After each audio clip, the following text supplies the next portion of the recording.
Hey everybody, welcome to my channel, or welcome back. My name is Kylie, and today we're going to do the Finally It's Fall book tag.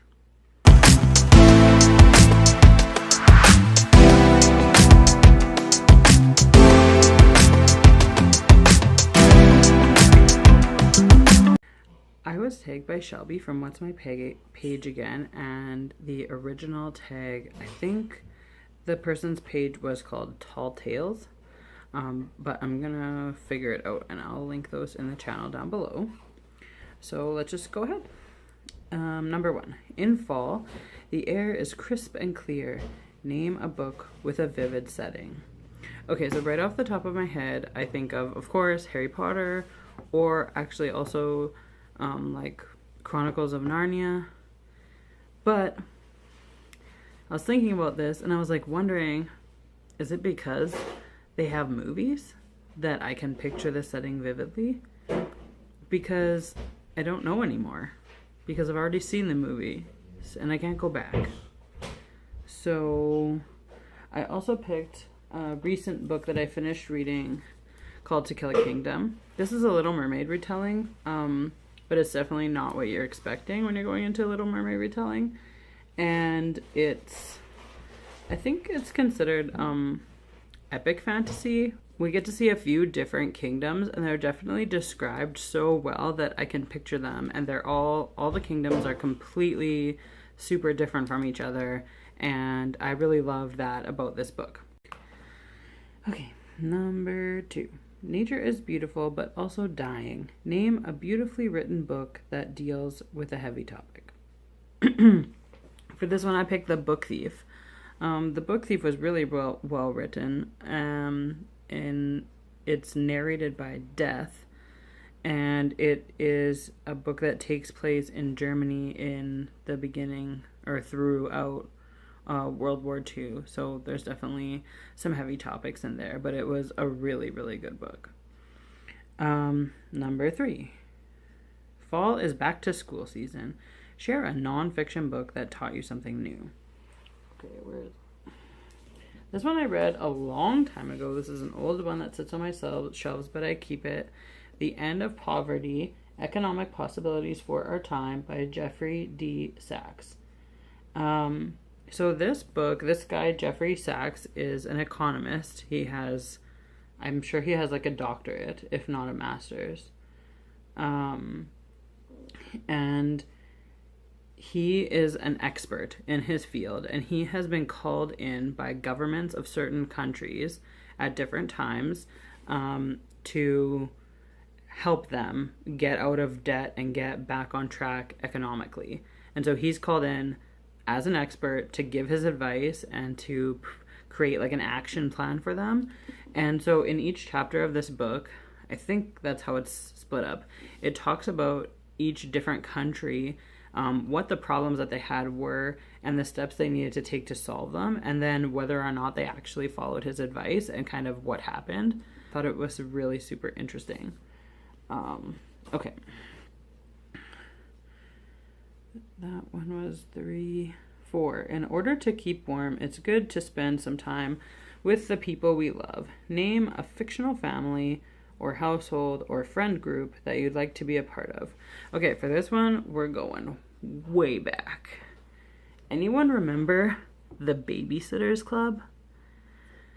Because when I was a teenager, I wished that I could be part of something like that. I thought that was so cool.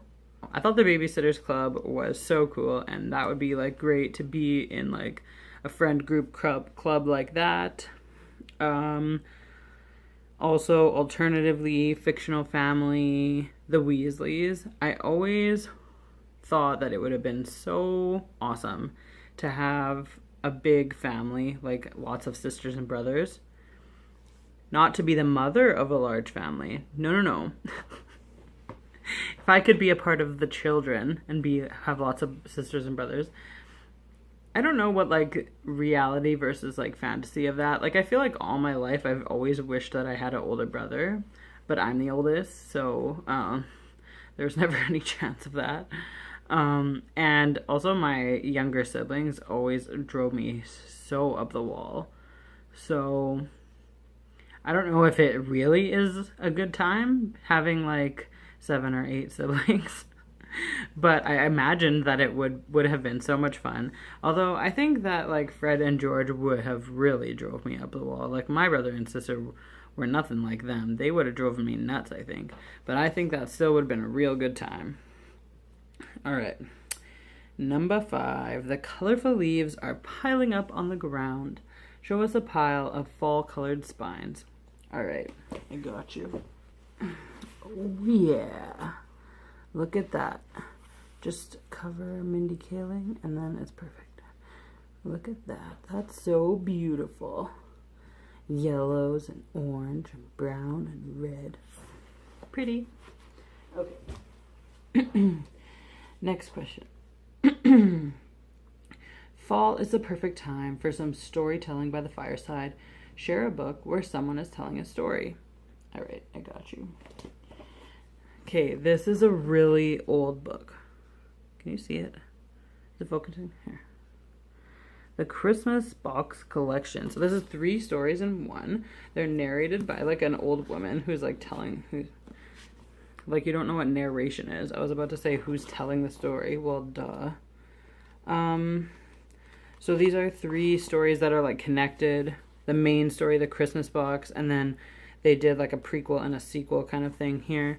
I don't remember what they were, but I only keep books that I really, really, really liked.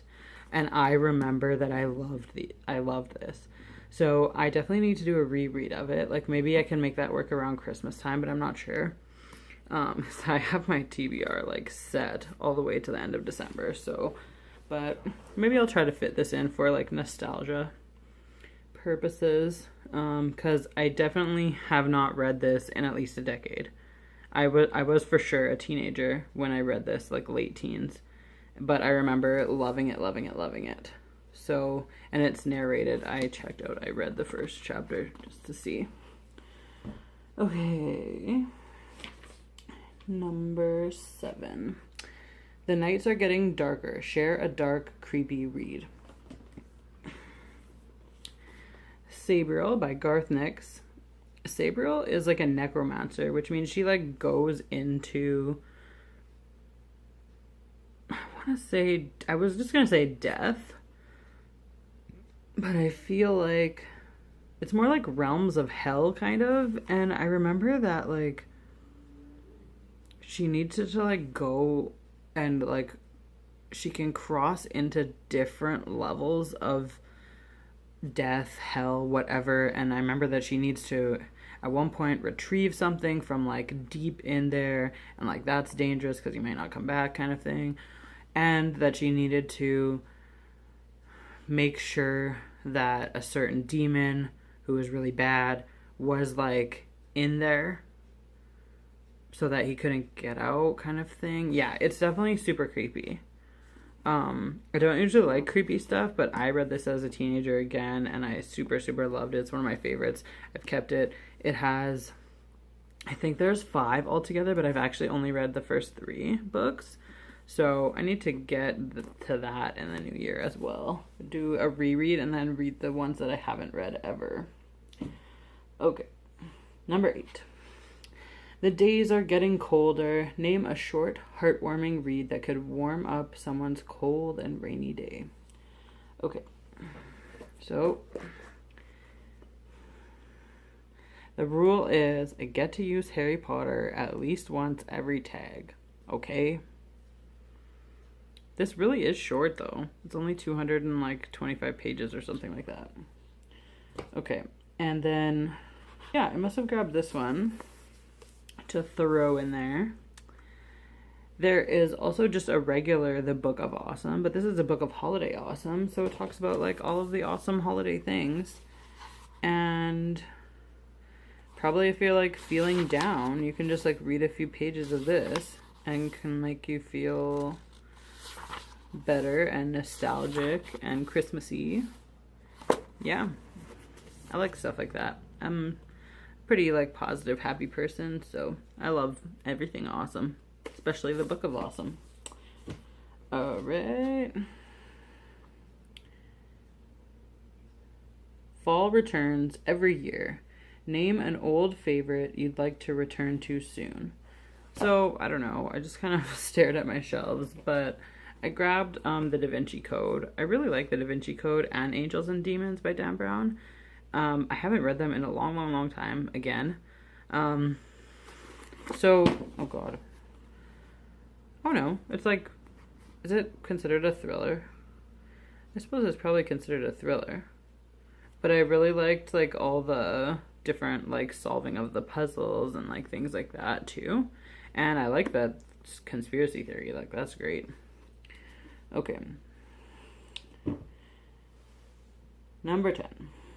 Fall is perfect for cozy reading nights. Share your favorite cozy reading accessories. All right. I gathered some things for this. So, this is my favorite bunny hug. It's also, I'm pretty sure it's my only bunny hug, but it's my favorite. It's Harry Potter. It's Dumbledore's army there. I showed this in my Harry Potter collection video. It's got like a lot of phrases on the back. Yeah. It's really super comfy. Then I like blankets like this. They're super fuzzy. Can you see the fuzziness? And usually, this one's just a throw, but it has an animal print on it. It's my husband's favorite too, because he loves everything with wolves. What else did I get? This is a bad sign. But I grabbed my slipper, but there's only one, so that's not good. But these are my slippers. This is my slipper, and they're super fuzzy on the inside. And if I can't find, maybe the other one's at my mom's house. If I can't find the other one, I'm gonna have a bad winter. I'm just saying, it's not a good sign. Okay. All these books all around me. All right, that's it. Now I just have to tag people. So I'm gonna tag Proud Hufflepuff Books. Her name is Luna. She's really sweet. I love her. I'm gonna tag Pia Rayleigh. I'm gonna tag Paul Reads, Naomi's Book World, and Bohannon Babbles. I'll take them down below, but I actually think I only have, no, I think I have 2 of them on Twitter, so we'll see if they actually notice the tag. I know Pia Rayleigh watches my videos, but I don't know about the other ones. So, yeah, well, that's the Finally It's Fall book tag. So, like and subscribe if you want to see more from me. And that's all I have for you today. Bye.